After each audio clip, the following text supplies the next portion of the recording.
really appreciate that you all are here to spend the next about 90 minutes with me in a session where I would like to share some experiences, background on WebEx calling multi-tenant and learnings and design patterns, stuff that I think it's important to know when you are deploying WebEx calling. My name is Johannes Krohn. I'm a technical marketing engineer based out of Germany, reporting into the TG, so I'm not part of the Cisco sales organization in Europe. So I'm not trying to sell you stuff, and although there's a marketing in my job title, I try to keep this technical and focus on the T&E, the technical and the engineering piece. As you've heard multiple times during the week already, there is a space that's been created specific for this session. You can get added to that space from the Events app by using this Join the Discussion button. Sometimes this doesn't work for certain attendees, especially if their administrator prohibits access of bots to their WebEx organization. So if you have challenges joining that space, ping me one-to-one. I'm happy to add you to that space. The idea is to use this space for questions after the session. So if you have follow-up questions regarding the topics discussed here, use this space. If you have any questions during the session, please don't hesitate, just raise your hand. We can take questions during the session as well. The agenda for this session is roughly this, at a high level. Introduction, that's what we're doing right now. Then I want to give you a brief, really brief solution overview, because I assume that all of you know WebEx calling and have some background, heard about it, have some experience even. Then talk about PSTN options. Then I want to discuss the concept of calling regions, like global different regions, different residencies, different WebEx calling multi-tenant instances. Discuss a few location considerations. We all know that a location is a core concept in WebEx calling, mainly a grouping tool to group users and usually tied to a street address, a geo address. And then the unavoidable section on dial plan and call routing, and that should get us to the end. And I promise I really will try to be punctual so that you can then get into whatever you have planned for your evening, for your post-event today. To start off, I'd like to get a little bit of a temperature, a feeling of where you are with your experience with WebEx calling. And just to let you know, when you want to do live Slidos during your presentation, it's highly recommended to not turn off your wireless, right? Just to let you know. Because else, interesting warning messages will pop up instead of the actual Slido. Let me see whether I can quickly fix this. See, still.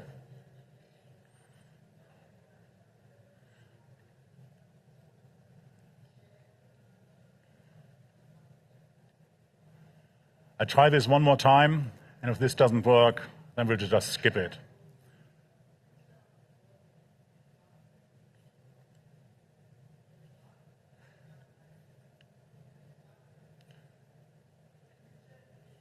All right.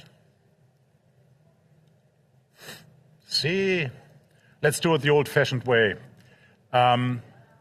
Maybe a quick show of hands. How many of you have actually deployed at least one instance of WebEx calling multi-tenant? This includes partners that have done it multiple times, maybe customers. All right. For all the ones that haven't raised their hand, are there definite plans to do something, or are you considering? All right, so maybe even an evaluation period where you're looking at the solution and try to figure out whether that's the right fit. So you're here at Cisco Live probably to get an better understanding of information that you might need for your deployment. Make sense? All right, cool. So I think then this session will actually be useful for you. So at a very high level, WebEx Calling Multi-Tenant is an enterprise-grade calling solution. It's a multi-tenancy solution hosted in the cloud, which means in the cloud, mandatory fundamental requirement is it has to be secure. So in WebEx Calling, for example, any media stream, any signaling stream, everything is encrypted. It's not optional, it's a must. Centralized management in Control Hub, and we allow for hybrid deployments. These hybrid deployments are especially important during transition periods when you're in the process of moving from something else to WebEx Calling. Then you always have this period of coexistence where both call controls exist, and you have to be able to connect them. We definitely support this. Although there's a really fantastic session about the inner workings of WebEx Calling this week, I still want to show this slide at the very, very high level, which kind of explains how we build WebEx Calling, what's the architecture of the solution behind the scenes.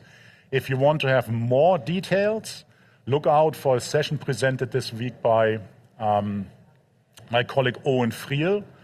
I'm not sure, it's probably already been presented, but you can then still watch the recording. He goes in all the details how we actually operate and build WebEx Calling. But at the high level, what you see on the slide is that there is a PSTN layer down here, which basically summarizes all PSTN functions. And we will see this later in the session again. There are three main flavors: Cisco calling plans, cloud-connected partner PSTN, and on-premises PSTN using local gateway. Then there's the back-end connectivity, the network connectivity piece that we use, for example, for our partner peering to PSTN partners. Also, part of this is the OTT peering, the over-the-top peering with the internet, right, for all the connectivity upstream through the internet to us. And we also have the WebEx Edge Connect aspect here. WebEx Edge Connect is our solution if customers need and want direct connectivity to WebEx and not want to use the internet, okay? That's all summarized in this network connectivity piece. And then there are a bunch of base functionalities like admin, control hub, analytics, directory services, recording. All of these are not necessarily only used for WebEx Calling. These are shared services also used for the other workloads that we have in the cloud, like messaging and meetings, right? And on top of that foundation, we finally have the actual WebEx Calling service that provides this calling functionality that we want to discuss in this session. As I said, that's high level, ignoring a lot of details. If you really want the dirty details about the inner workings of a cloud solution like WebEx Calling, please see the session of Owen presented this week. And then WebEx Calling has a lot of features. It's a complete and comprehensive enterprise-grade calling solution. I think there's no need for us to hide us or hide the features and functionality of WebEx Calling when comparing it to both on-premise solution from Cisco Communications Manager and also competitive solutions. So a lot of stuff is in there, and I will not go through all of them in detail. This is more meant to be as a reference slide, eye chart, showing, naming a few things that WebEx Calling can deliver. All right, with that, let's take a look at PSTN options. I mentioned already that we have three major PSTN flavors. We have on-premises PSTN, we have Cisco calling plans, and we have Cloud Connect for WebEx Calling from left to right. On-premises PSTN is a solution where you continue to use your existing on-premises PSTN connectivity, whether it's a SIP trunk, an ISDN, or whatever, an analog port even, it doesn't matter. As long as you can hide it behind a SIP trunk, it will work with WebEx Calling. The way we make that work is we put something on your premises that's called a local gateway. A local gateway is basically a function that you configure on an SBC, can be Cube or a third-party SBC, and that interconnects the cloud with your on-premises solution, okay? And then from the perspective of this local gateway, anything that looks and smells like SIP can work as PSTN for WebEx calling. The next option are Cisco calling plans. The unique value add of Cisco calling plans is that in this case, the administration of numbers, of phone numbers, is fully integrated. You basically order your numbers in Control Hub. And also, there will be a single bill, right? The billing of both the calling service, WebEx calling, and also your phone bill will, in both cases, through Cisco. If you use your on-premises PSTN, you will still have a contract with your existing PSTN provider, of course. And also, if you go to Cloud Connect for WebEx calling, here, where we basically have pre-provisioned connectivity to PSTN partners around the world, you would order your phone numbers from one of these cloud-connected PSTN partners, and you would be billed by them for your call volume, right? So differentiation from left to right again. Premises PSTN is the solution where you continue to use your on-premises PSTN. The other two options are cloud PSTN options, which require no on-premises equipment, and the difference between Cisco calling plans and Cloud Connect for WebEx calling is that Cisco calling plan is a combined Cisco offering single bill, whereas with Cloud Connect for WebEx calling, you continue to have a contract with a PSTN provider. All right. So for on-premises PSTN, this local gateway that I mentioned can not only be used to interconnect with PSTN, but it can also be used to interconnect with an existing on-premises PSTN, like communications, PBX, like Communications Manager. We use three concepts there. First, a trunk, a single trunk from WebEx down to this local gateway. Then you can combine multiple trunks into what we call route groups, up to 10. You do this usually to scale and for redundancy purposes. So if one trunk fails, the other would still work. And then we have dial plans, enterprise dial plans to be more precise, and that's why this is bold and underlined. These dial plans are only meant to be used for on-premises destinations. So if you're only connecting to the PSTN, you would never have to configure any dial plan in WebEx calling. All right? So if you're only connecting to the PSTN, no dial plan configuration whatsoever.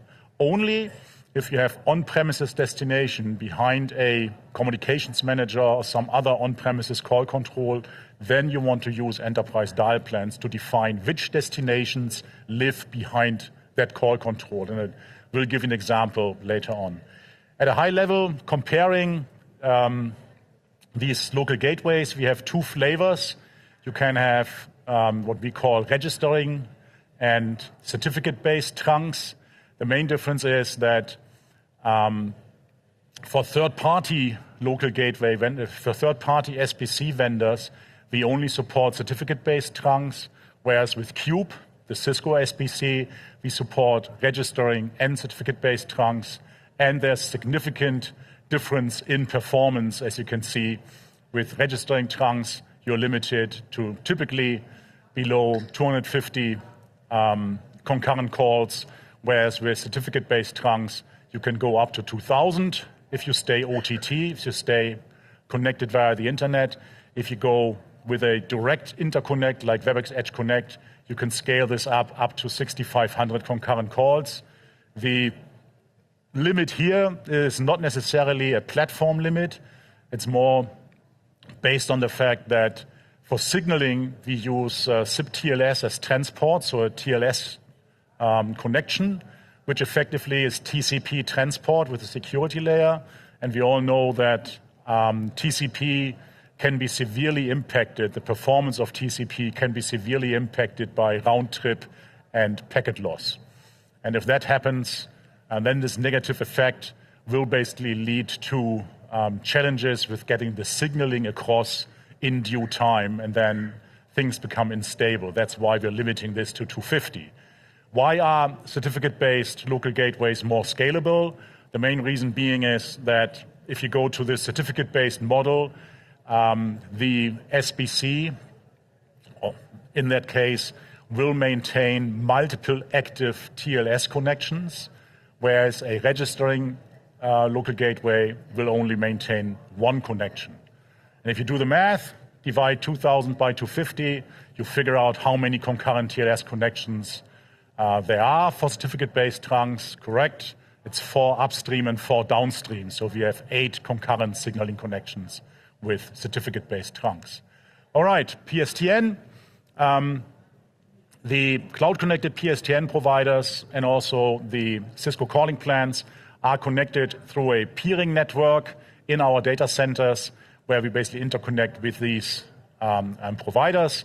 And then if you use one of those cloud-connected PSTN providers, there's no gateway, no PSTN connection on your premises, right? There's nothing here. The numbers are ordered out of band from your cloud-connected PSTN provider. The partner helps to procure those numbers. You add them to Control Hub, and then things start to work. When you compare these options, the biggest benefit of Cloud PSTN, both Cisco calling plans and Cloud Connect for WebEx calling, is that there's no invest in any on-premises equipment, right? Whether it's CapEx or OpEx, because literally there is nothing. You don't have to buy gateways. You don't have to operate and maintain gateways. That's best. The on-premises solution, the benefit there is you can reuse existing PSTN connections. Sometimes this is 100% required because there might be existing contractual bindings to a provider which you cannot get out of. So you have to stay with them for a continued period of time.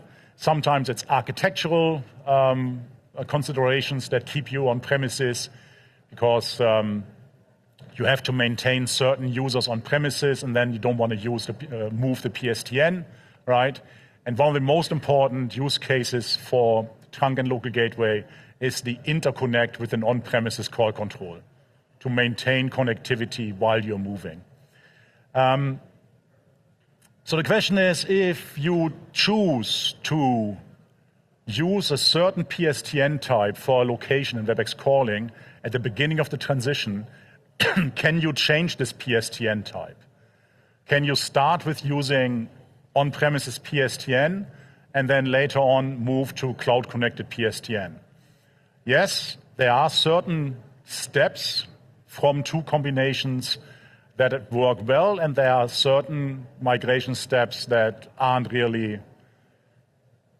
supported, or I would always say they to be avoided.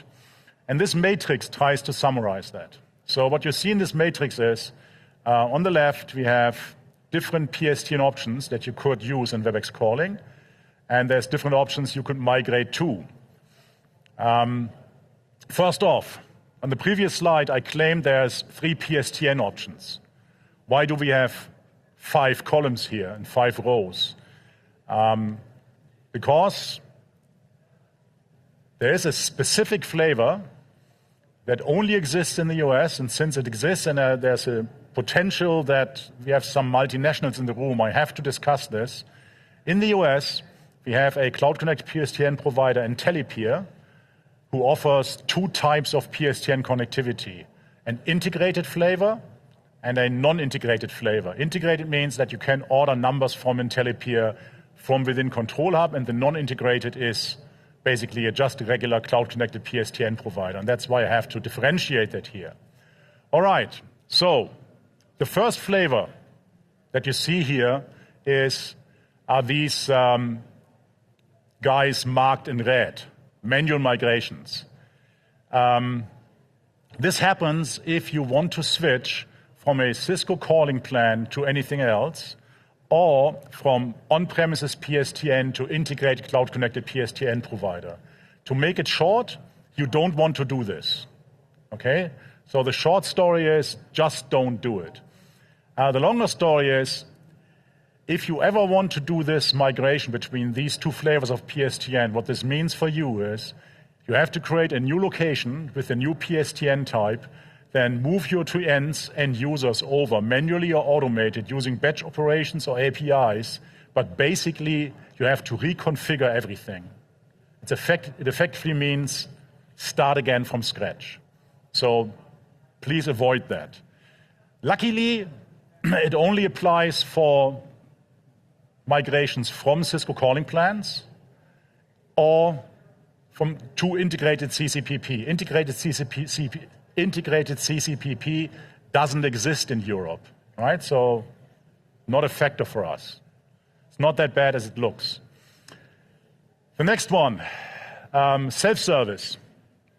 Basically, everything that's green is self-service, which means can easily be done.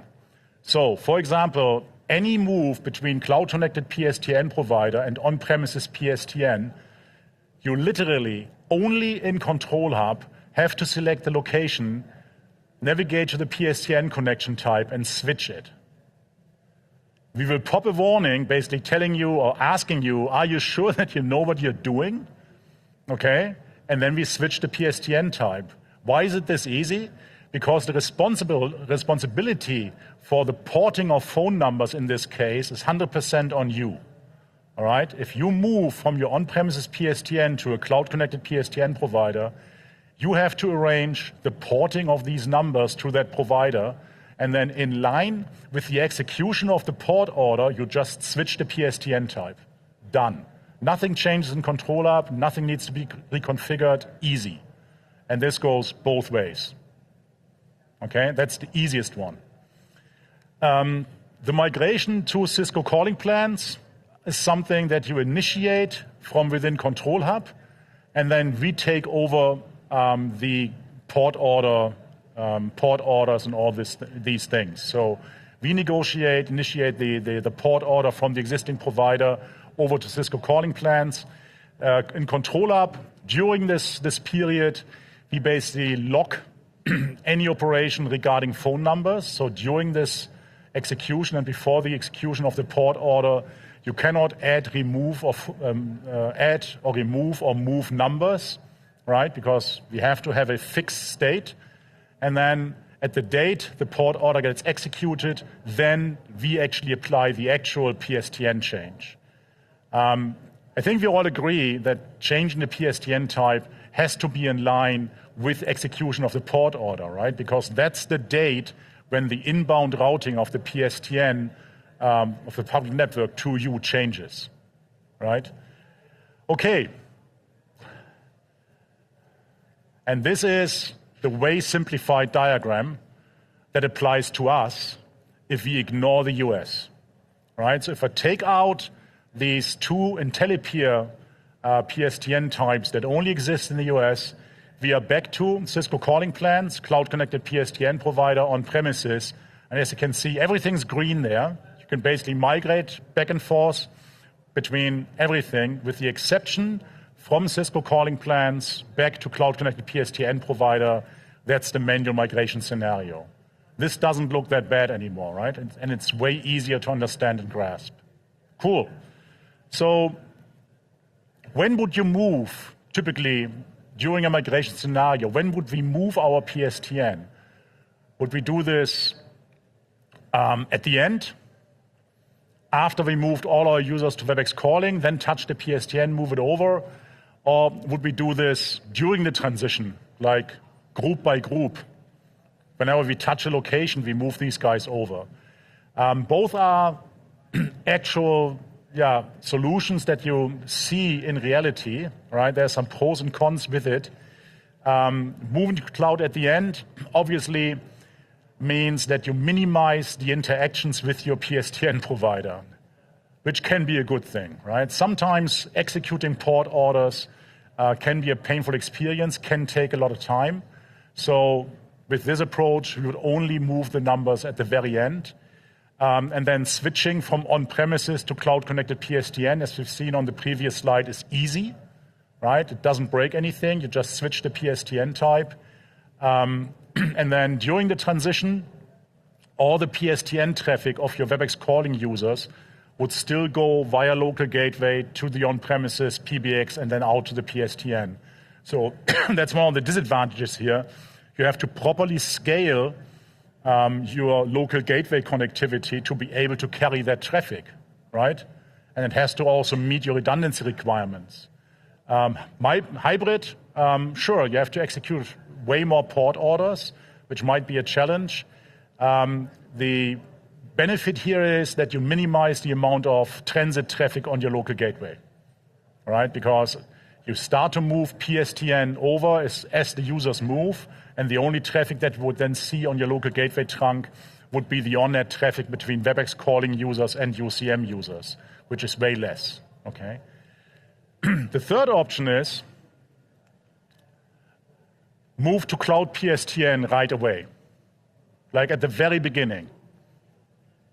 Move your PSTN to the cloud, and then during the transition, your users on Communications Manager start to use PSTN in the cloud. As indicated in this illustration here, you get rid of your on-premises PSTN connectivity, and then these users registered to Communications Manager will start to use the PSTN, the Cloud Connected PSTN through WebEx calling and the local gateway. There's one caveat. This is a connectivity method that doesn't work right away. It requires an extra license. It's a solution that we just recently added to the functionality of WebEx calling. It's called a PSTN trunk for hybrid WebEx calling deployments. And then for every call, every PSTN call that you put on this trunk, you need a license, basically based on concurrent calls on these trunks. Reason being that any competitor in the market, all of them charge licenses for PSTN access, and we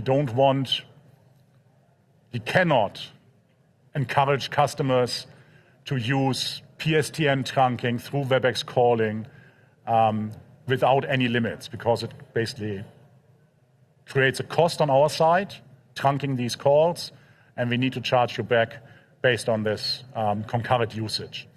With this, the way this works is we allow access between what's called a route list, right here, trunk via route list. So we allow calls from route list controlled trunks to the PSTN and from the PSTN to users. That's what we do, and that basically then allows these direct connectivity from both phones on premises and applications via local gateway up to cloud-connected PSTN providers. This is only available for PSTN through cloud-connected PSTN providers, not for Cisco calling plans. Note that there's no Cisco calling plan cloud here, right?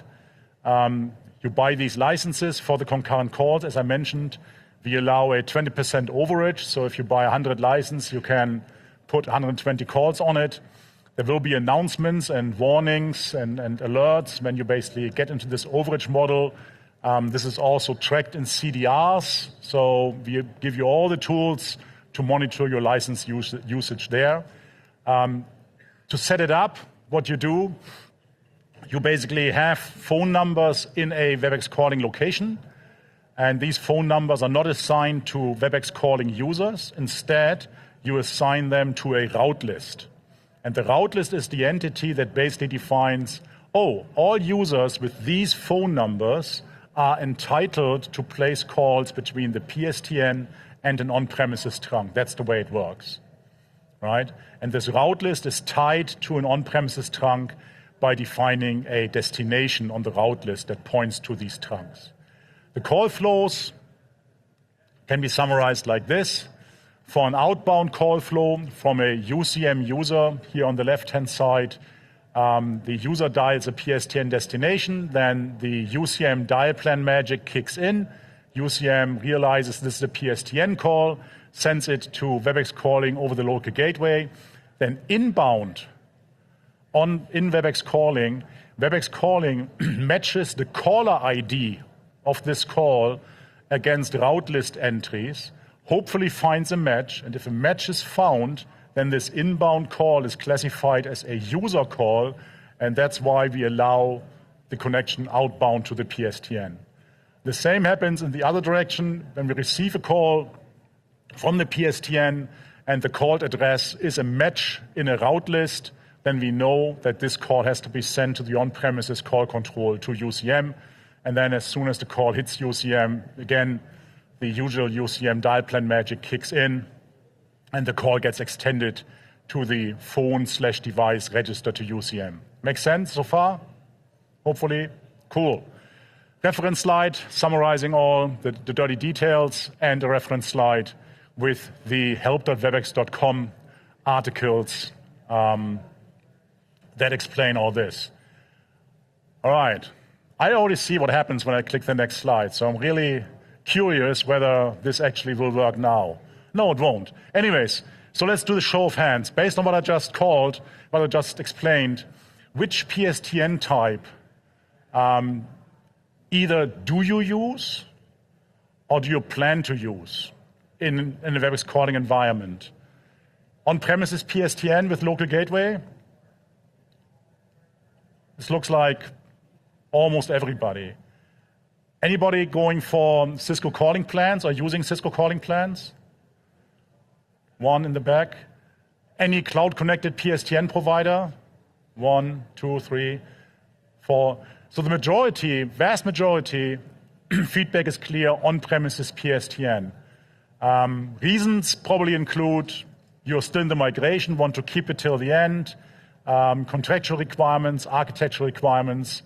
I'm not saying you're doing the wrong thing. There are good reasons to do this, okay? Just want to get a little bit a temperature feeling of what the usage is. Thank you.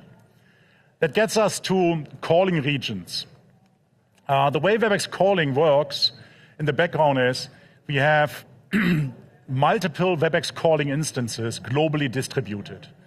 And whenever you spin up a customer, a WebEx calling customer, one of those WebEx calling instances is chosen that basically owns the data of this customer and is responsible for routing or serving this customer, okay? And this is done whenever you define the first location in your org. So when you turn on WebEx calling, define the location, the headquarter location, that defines where WebEx calling will be hosted. All signaling traffic will always go back to this home region. The calling data, provisioning data, user information, all that stuff is stored in that region, okay? The really, really important piece of information is at the bottom, this regional platform cannot be changed, that is fixed, okay? When you provision a customer and pick WebEx calling instance in the US, then this org is in the US. If you later decide that it has to be somewhere else, that's not an option as of today. Okay? We're building tools internally to might do this, but please take note, it's not an option. So, and we had this numerous times, that's why I'm trying to be pretty clear about this. We had numerous times that customers spun up a WebEx calling org just for a test, and then, oh, let's quickly do a first location. And of course, there's warnings that basically tell you that this cannot be changed later. But during a test, let's just pick one. Let's pick some blah somewhere, right?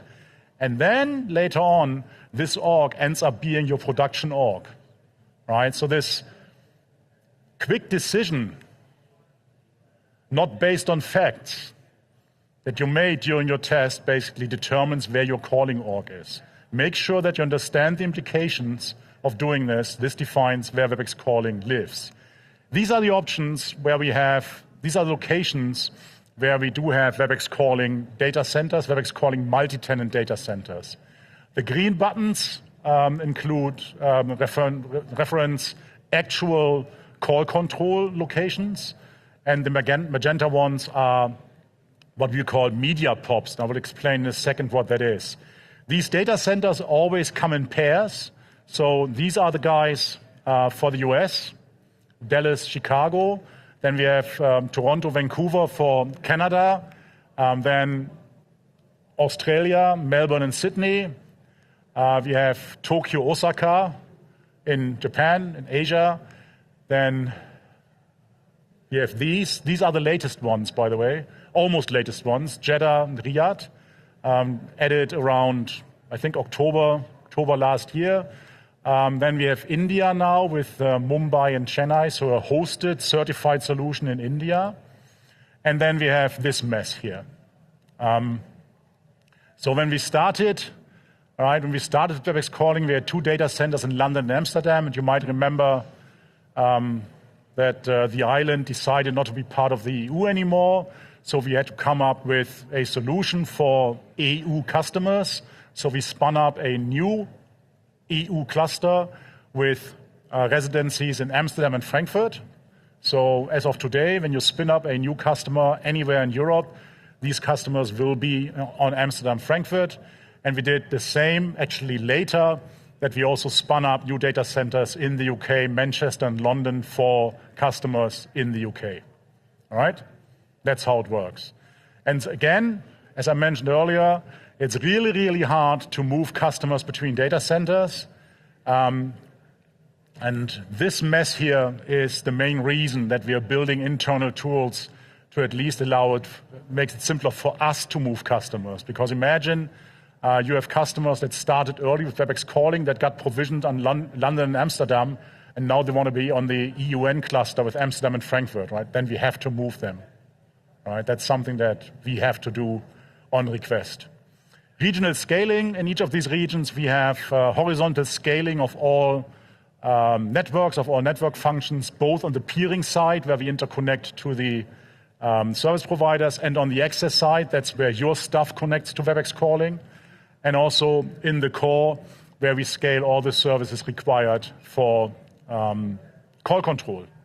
And this is done on demand. That's a classical situation with cloud services. By the way, on the access side, all you might see is that your devices at some point might start to register to different IP addresses, just because we added additional pools and started to load balance devices against new components, right? This is the indication where you could realize that we might have added new access SBCs, for example. So that explains these green dots, the full call control locations. What about media pops? What are media pops? Why do we need them? We need them to improve user experience, or to be, in more technical terms, to minimize the round-trip time between endpoints and media engines on our end for media flows that are anchored in the cloud. And that's especially useful for locations in regions that are not close, whatever close means, to a full WebEx data center. To give an example, Singapore, the media pop in Singapore was one of the first ones we deployed almost 3 years ago. And the small reddish thing that you see there is actually these are the 50 continental states of the US put to scale on a map of Asia Pac, which tells you 2 things: how small the US actually are.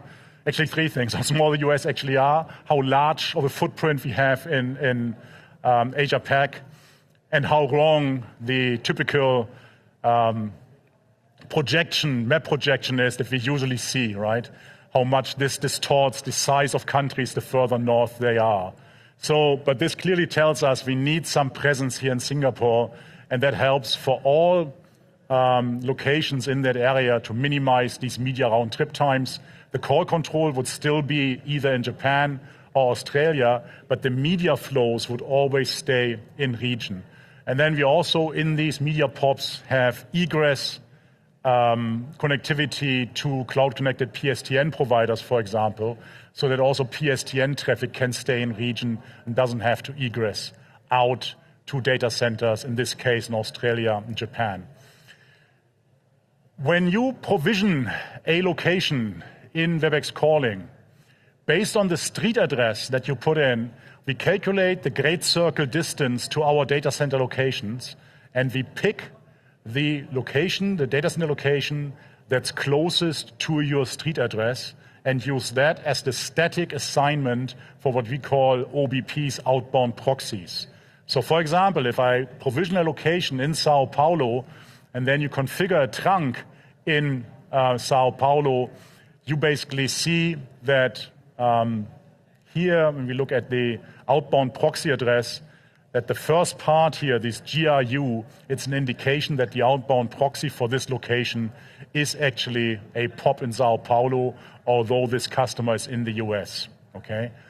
When we spin up new media POPs, this assignment of new outbound proxies is not done automatically. So to give an example, we recently spun up a media POP in South Africa. We already had customers in South Africa.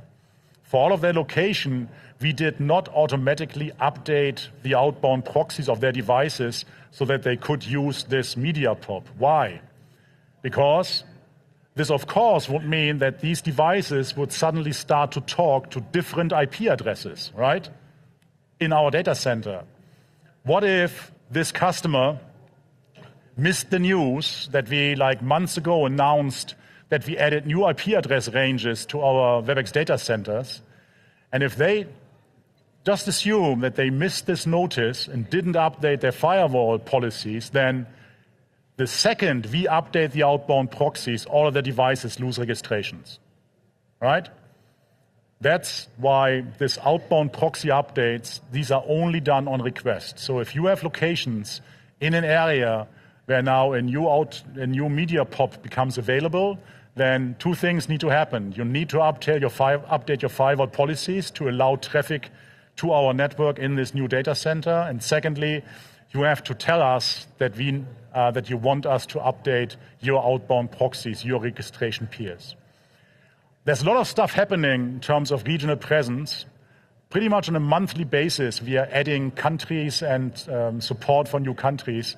On the next slide, I try to capture the countries where we added support in the last 12 months. So countries that were added to the list of supported countries for Brkcol. And I think that's kind of an impressive list. Yes, all of them are small countries, because all the larger ones already have been supported before. So all of these countries we added support for in the last 12 months. The most current list is always available here at these two URLs. And also we are constantly updating dial plans and numbering plans for countries. The next slide, for example, summarizes the list of countries where we added support for non-geo and toll-free numbers, for example. It's also a pretty impressive list. And by the way, also a few larger countries in Europe are part of the list. For example, Germany, Italy, France, so larger countries in Europe, also Portugal were added, were affected by this change. All right, so we have all these regions. What does it mean for customers that have presences in multiple regions? Let's say somewhere in Asia and in the US. So let's assume a US customer with presence in Australia. With this architecture, what we can make sure that although the SIP signaling always goes back to the home region, the green stuff, the media always stays within region, okay? And this would be a Australia location of a US customer. As mentioned earlier, in this regional presence, we also have egress access to cloud-connected PSTN providers serving these countries, so that you, per location, can choose a cloud-connected PSTN provider in region to serve these locations and get the optimum path to your PSTN. Quick question on this one. Anybody in the room that has either a customer they work for or is a customer that has presences in multiple regions, so not only Europe, but also somewhere else? One, two. That's surprising, so actually a lot, okay? So this actually would apply to those customers, right? That you have the call control in one region, but potentially locations somewhere else, and then this architecture makes sure that you still don't experience massive delays in media that's being played out from the platform and stuff. So it's kind of important. Nice. And I asked this question right away because I assume this is not going to work again. All right, cool. Location considerations. That gets us to the next topic. What is a location? In WebEx calling, a location is a core concept. It's first and foremost a grouping of users, okay? all users, all features like call queues, hunt groups, all these things, they live in a location. Workspaces live in a location. A location is defined by, it's usually associated one-to-one to a street address, so to a geo address where this location is. That is, by the way, also in the US then used as location for emergency calls, right? There are a bunch of settings that are tied to locations. The PSTN choice. There's always only one single PSTN choice per location. So for every location, you can pick one of these 3 PSTN flavors or one cloud-connected PSTN partner, for example, and then all calls from any user within that location to the PSTN will use exactly that PSTN provider, okay? There's no option in WebEx calling to do stuff like tail and hop off, to select a different PSTN provider based on dialed destinations. Or to be more clear, do something like, I want to send all calls to France to this provider and all German calls here and all Italian calls there, right? This concept doesn't exist in WebEx calling. Whatever the dialed destination, whatever the dialed PSTN destination is, you would always use the same provider. If you have a requirement to do something like tail and hop off, you could still do it by using on-premises PSTN, right? Send everything there and then apply your magic, your call routing logic here. This works, right? But in WebEx calling, no concept of tail and hop off. Also, certain dial plan elements are part of a location and tied to a location. For example, the outside access code or outside dial digit, whatever you want your users to dial to dial PSTN destinations. Smaller customers, a lot of times, don't even use outside access codes. They use a flat dial plan where there are no potential overlaps between internal destinations and PSTN destinations, so they don't just go without an outside access code. Outside access code, I think pretty much everywhere in Europe is typically a 0.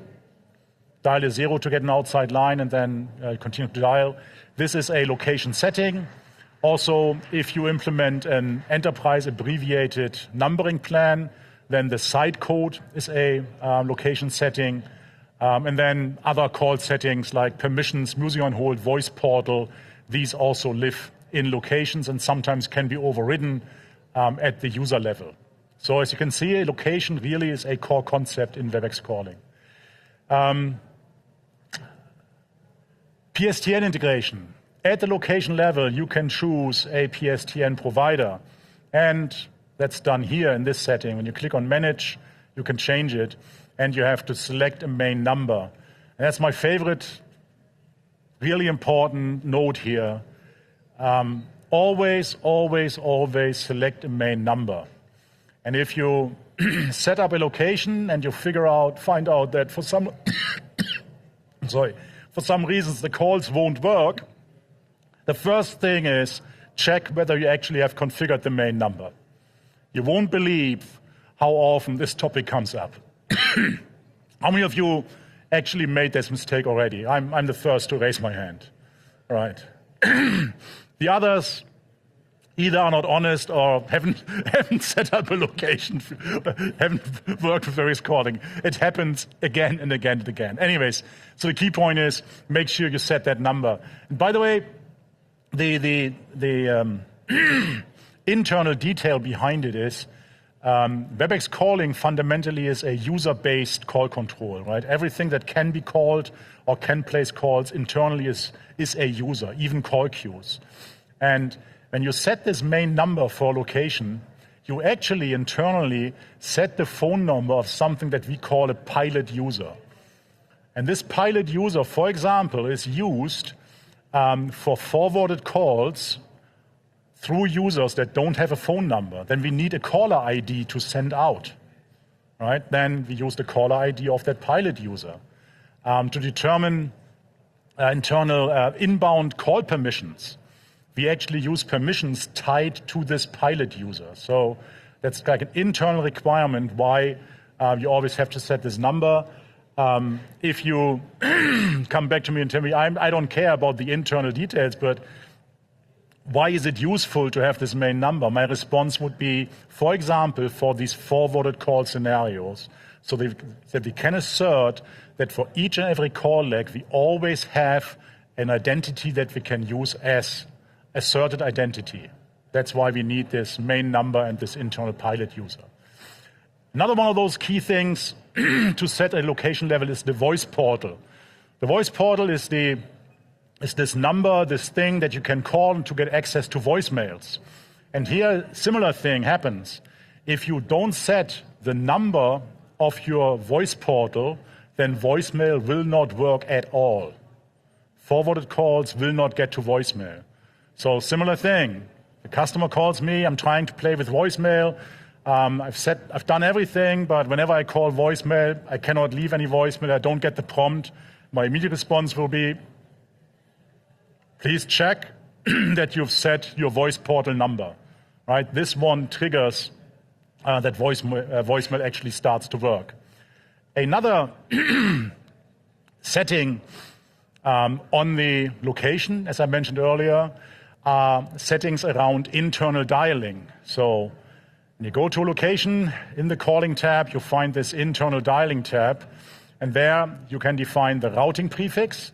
The routing prefix would be the prefix to be used for abbreviated on-net inter-site dialing, so site code followed by, steering digit followed by site code. And then there's another setting, what I call the unknown extension routing policy. So you can instruct WebEx calling to send calls to extensions that are not known in WebEx calling to the on-premises. Why would you need this? If you have a split site scenario where part of your population in the same site, part of that population lives in WebEx calling and the other part of the population lives on UCM, then these users should still be able to dial each other, dialing 4 digits, right? If you want this to happen in WebEx calling, you have to enable unknown extension routing policy on this location so that 4 digits that are dialed by these users and are not known in WebEx calling are sent down. That's also a location level setting, right? And there are, by the way, lots of details in the appendix of this slide deck, dozens and dozens of slides with details about it.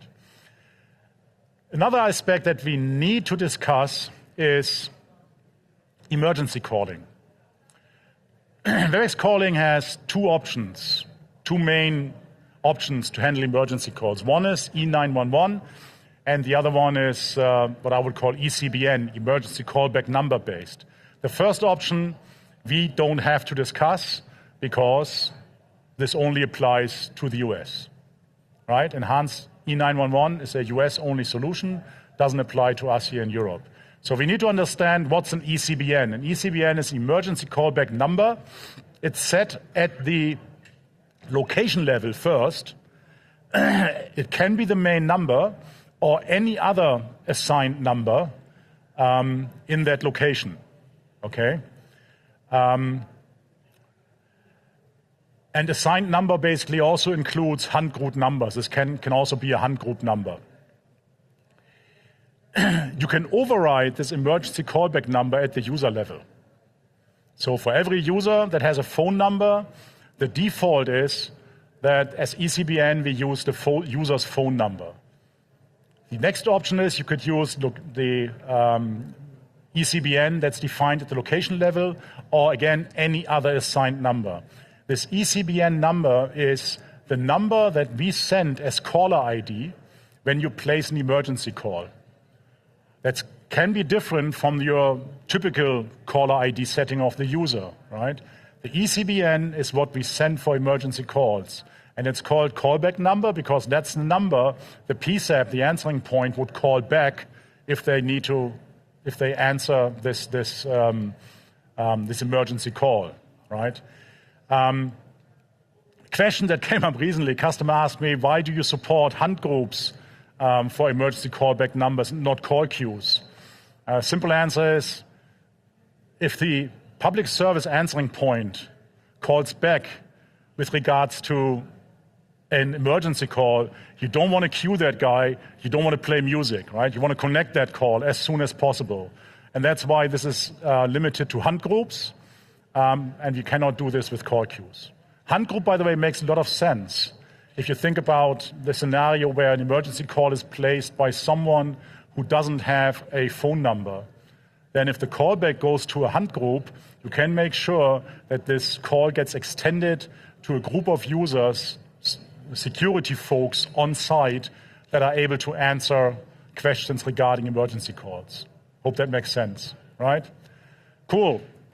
Locations sometimes cause limitations with features. So some certain features have location dependencies. For example, for certain things we don't have limitations, like for example, numbers and extensions. Of course, you can call across locations with no limits. Auto attendants, there are certain limits. Auto attendants live in a location, and then they could have a location-level search scope so that they only allow dialing to users within that location, or they can be defined globally. Hunt groups and call queues, that's a recent change. Initially, all agents from a hunt group had to be in the same location. We lifted that requirement a while ago, so now hunt group agents and call queue agents can be from all locations, okay? Paging groups and so on fall into the same category. All right, there are some features with actual cross location limitations. That includes call park extensions. A call park extension is something where you can park a call, then someone dials an extension and can pick up the call again, right? The parking that's used for network hold is actually location specific. It's within a location, right? So any user within that location can then park a call there, okay? And then there are certain location level parameters regarding policy for call parks. So that's not a cross-location feature. A call park group, similarly, where the members of the group can basically park calls against the group. And the interesting part is that parking is limited to the location, but unparking a call from the group can be done from anywhere within the organization, as long as you can dial that park destination. By the way, it even works across call controls. We had a customer using call park groups in WebEx calling, and then announcing, using an announcement system that calls have been parked, and then users on UCM dial this call park extension to unpark a call and tie it back to UCM. That even works across call controls. Call pickup also has a cross-location limitation in the sense that users can only be assigned to one call pickup group, and then they all have to be from one location. That's the limitation that exists there. Also, there are some scale limitations. I tried to summarize them on this single slide. Sadly, there is no single document that shows all these location level limitations. Use this as reference. Some of these limits are hard, like for example, the number of trunks. You can have 100 trunks per location, or the number of call queues, 1,000. These are hard. Some of them are soft, like for example, the number of the maximum number of numbers that you can provision, maximum number of users. This is guidance, right? This is like the comfort level. We feel comfortable to support up to 30,000 users per location. The system will not break if you configure the one more, right? We're also not enforcing this limit, but this is the, let's say, general envelope. Sometimes, as with all these limits, I mean, what happens when you define a feature and come up with a limit that you think that's reasonable? Sooner or later, a customer comes and says, hey, we need more, right? And then we have to extend this. So we're about to extend this, by the way. Authorization codes will go from 1,000 to 3,000.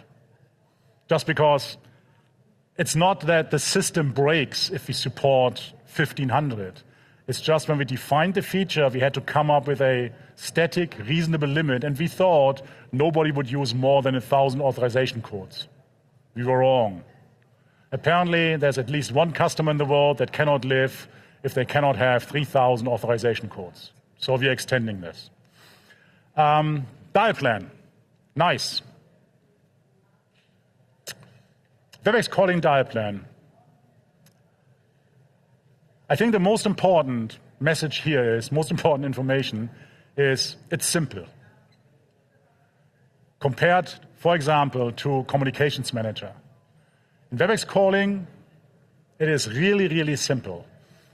The approach here is that we only want to support a predefined limited set of dialing habits instead of giving you a blank sheet where you start designing your own dial plan concept, okay?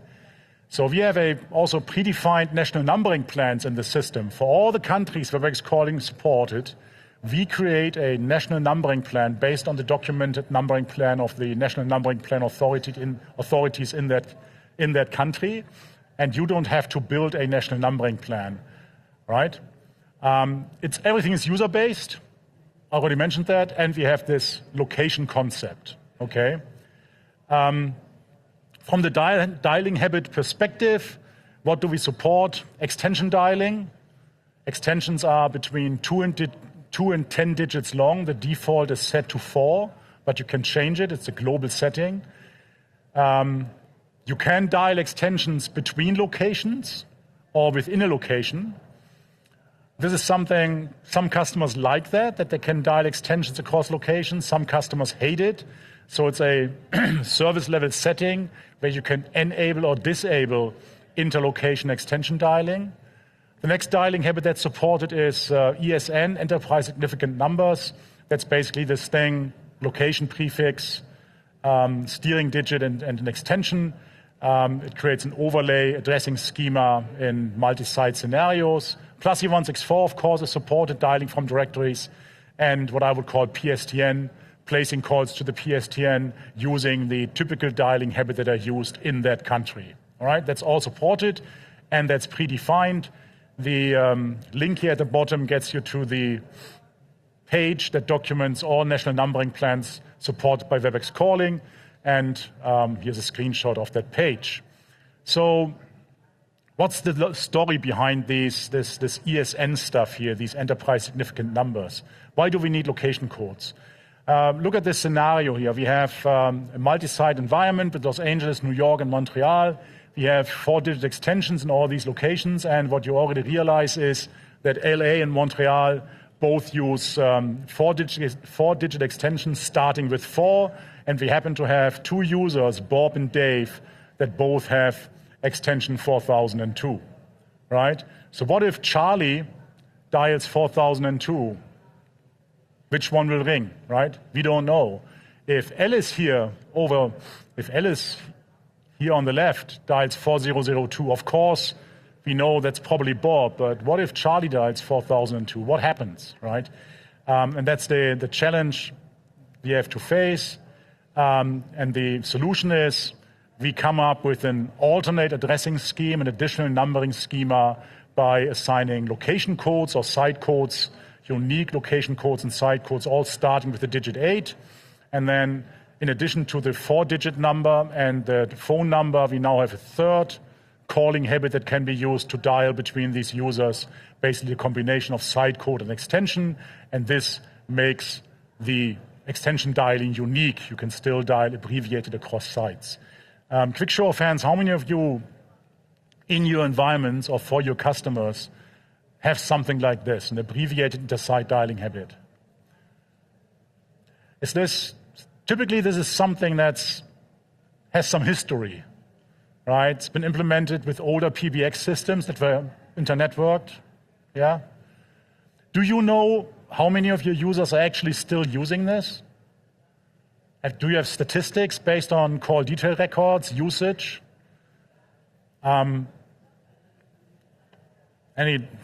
Yeah.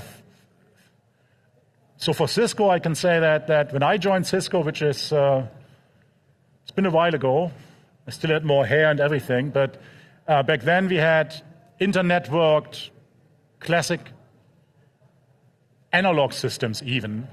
Globally, distributed, and then we had digital trunks, some of them actually H.3 trunks.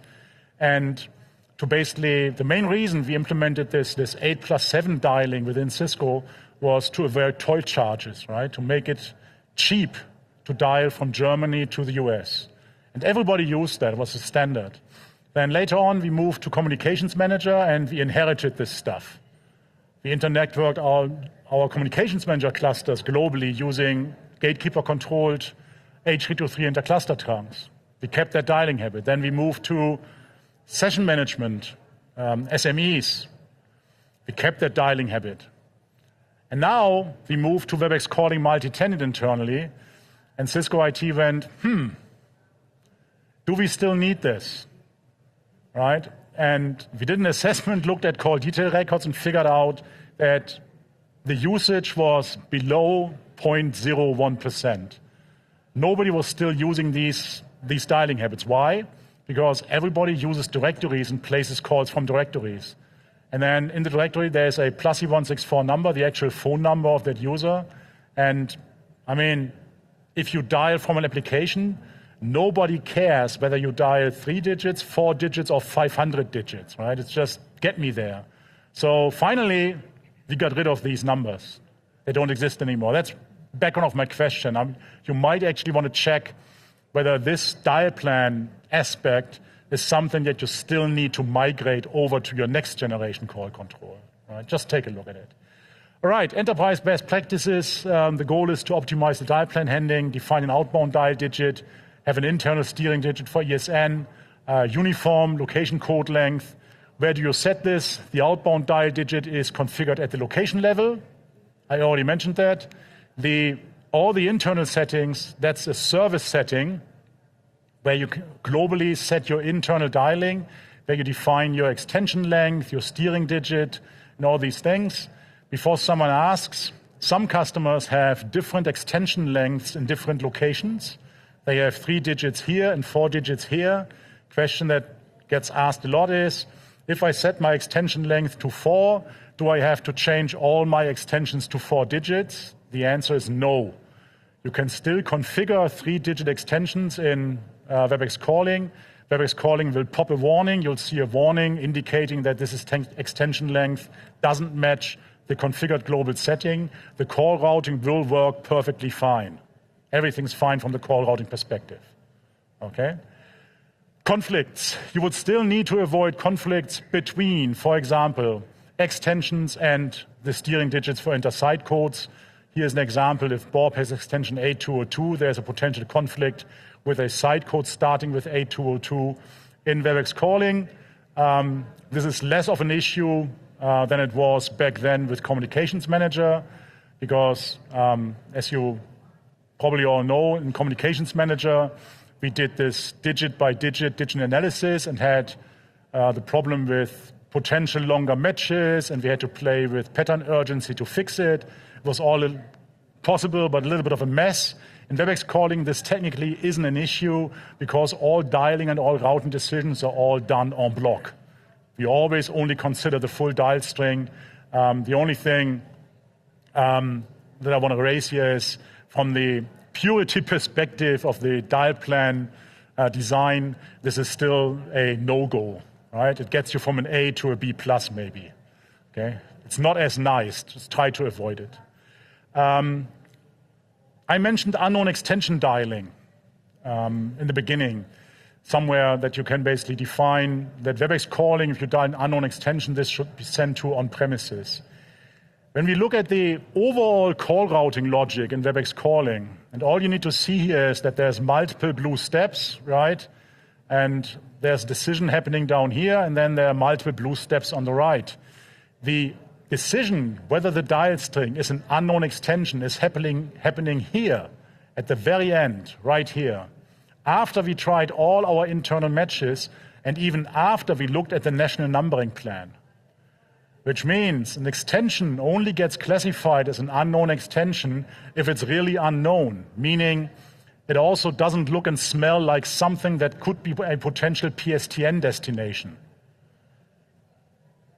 The problem here is that there are certain countries where we have destinations that look and smell like extensions. For example, Germany. In Germany, you can have a neighbor next door with a 4-digit number, with a 4-digit subscriber number, right? And there's even shorter ones. My sister has a 3-digit subscriber number in the middle of nowhere. And this looks and smells like an extension, right? Meaning, if you hit this national numbering plan lookup, and the national numbering plan lookup tells us this actually might be a subscriber number, then this will not get classified as an unknown extension. The solution here is to basically use an outside access code to disambiguate between internal dialing and external dialing, right? And make this outside access code mandatory. So when you look at the outside access code setting at the location level, you can define your outbound dial digit, and then there's a setting below here to basically enforce it. As a rule of thumb, I would always basically recommend to follow this rule. If you configure an outside access code, then also make it mandatory. And just tell your users, hey, if you need to dial to the PSTN, dial a 0. Done. And set this option, okay? Even if there are no potential matches or overlaps, just set this option. It's the safer, you'll be on the safer side, okay? Also, we do have extension dialing between locations. I mentioned that earlier. So if you have 2 WebEx calling locations here, you can obviously dial interlocations. So the user over here in location A can dial 2304, and WebEx calling will happily route the call over, okay? The challenge becomes if you have, again, this overlapping scenario, right, where you have 2 locations and have users with the same extension in these locations. Similar to the scenario that I showed earlier, you'll never know which one of these will ring, right? The behavior of WebEx calling here I tend to describe as deterministic but hard to predict. What I mean by that is when you dial 2304 in this example, WebEx calling doesn't flip a coin, right? It will always be the same guy, the same phone that rings. But if you would ask me to tell you in advance which one it is, it's really, really hard to predict.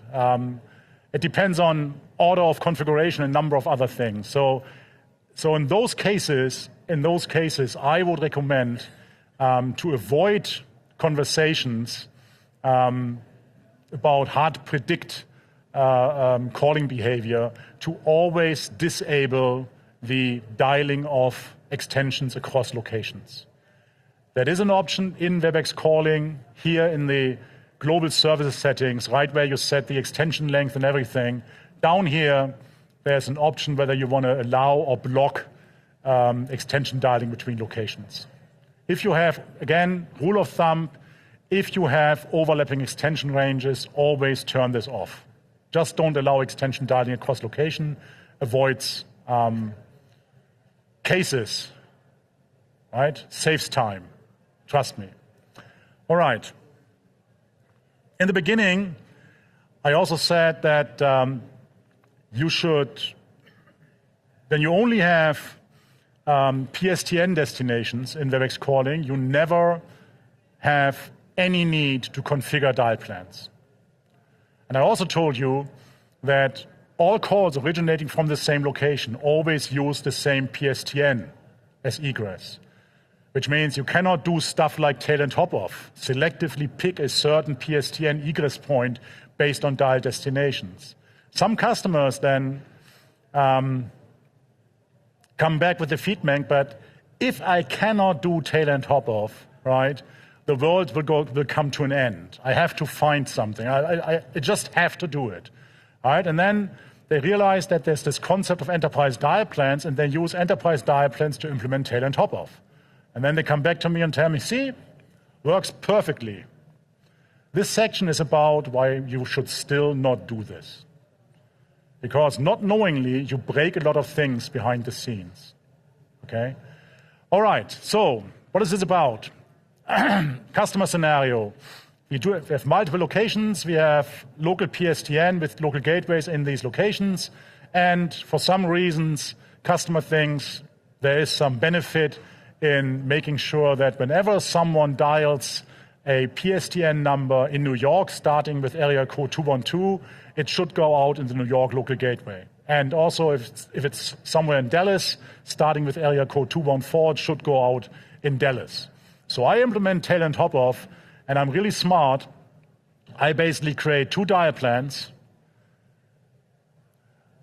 pick the respective gateway as my routing choice, as the destination, and put a pattern in there that matches on +1, 214, exclamation mark, to send everything with that area code to the Dallas-Fort Worth thing, and do the same for New York. Great. So now, what happens if a user in New York dials 214-555-0123? The various calling dial plan lookup is so nice to actually globalize this to +164. Great. So we will actually get a match on this enterprise dial plan. So Webex calling will route this to the local gateway over in Dallas-Fort Worth, and the call goes out to the PSTN. Customer, fantastic. That's exactly what I wanted. Great. Done. Let's deploy it. Why is that not a good idea? This is what happens behind the scene. In Webex calling, we have this, again, this call routing flow here, right? And at the very end, right here, we would do the lookup against the national numbering plan. And in addition to deciding whether the number is valid or not valid, we also determine a call type. We basically classify stuff as, is this a mobile number, or is it a service number, stuff like that, right? The point is, if we route a call via a dial plan, here, we actually don't send it, we don't treat it as a call to the PSTN, we treat it as a dial plan match. And this NS lookup here never happens. Why could that be a problem? Because when we are done with call routing, deciding where to send the call, what Webex calling does at the end is, it checks permissions. For all calls, we now check permissions. And we have a feature in Webex calling called outbound calling permissions, where you, per user or location, can define whether outbound calls to international destinations, to mobile numbers, to service numbers are allowed or should be blocked. And guess what? That feature will simply break, will stop working. Why? Because we never got to this point where we actually classified the call. And we didn't treat it as a PSTN call. It's an on-premises call. So basically, stuff like this will stop working, where for a user, Heidi Harper, you can selectively allow or block calls. So rejecting calls based on specific call type will not work. Sadly, our customer who implemented this tail and hop off policy only figures that out 2 years later when the system is fully deployed, right? And now you tell them, you're screwed. Remove all your tail and hop off configuration, and then it will start working. See? Told you so. Anyways, so the same wrong classification also end up in call detail records.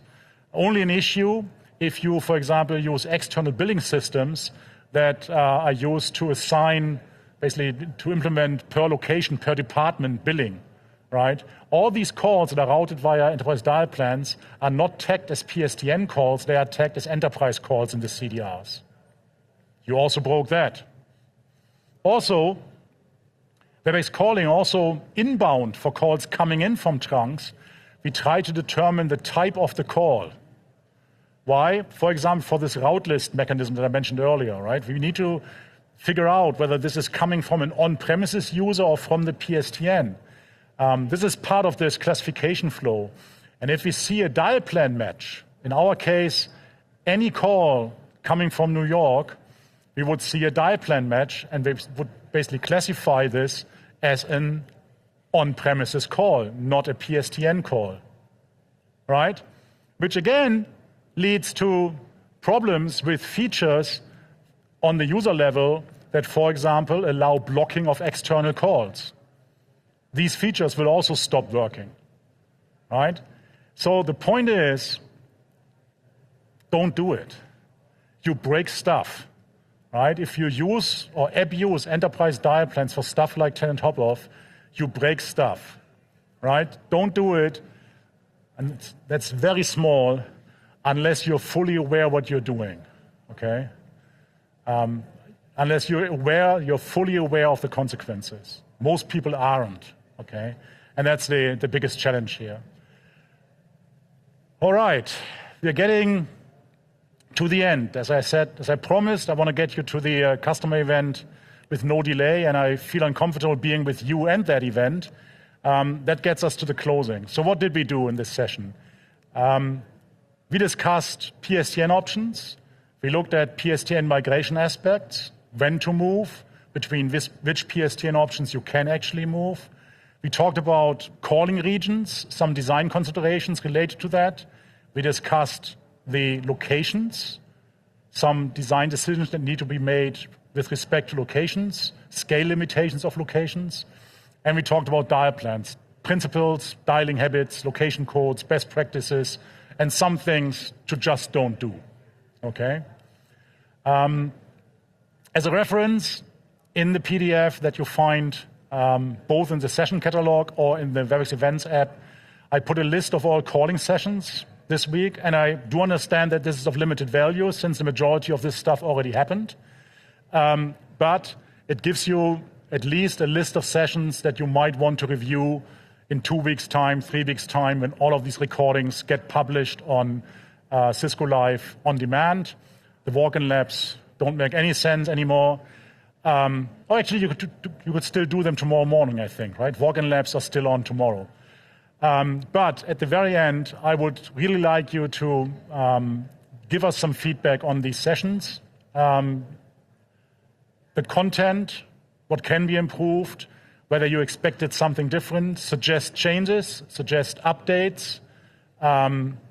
Any feedback is really well perceived. I can promise you, all speakers get an anonymous, by the way, summary of the feedback, and we are all taking this seriously and hope and try to use this feedback to improve the sessions next time. Just to let you know, this is on my slide count that I see as slide 92. The overall slide deck, the PDF that you should find, is about 190 slides. So there's a lot of information, reference information in that PDF at the end, with lots more details about call routing and things, which I just, due to limited time, cannot cover, at least not in a 90-minute session, right? But I still want you to have all that reference information to review after the session. Thank you very much.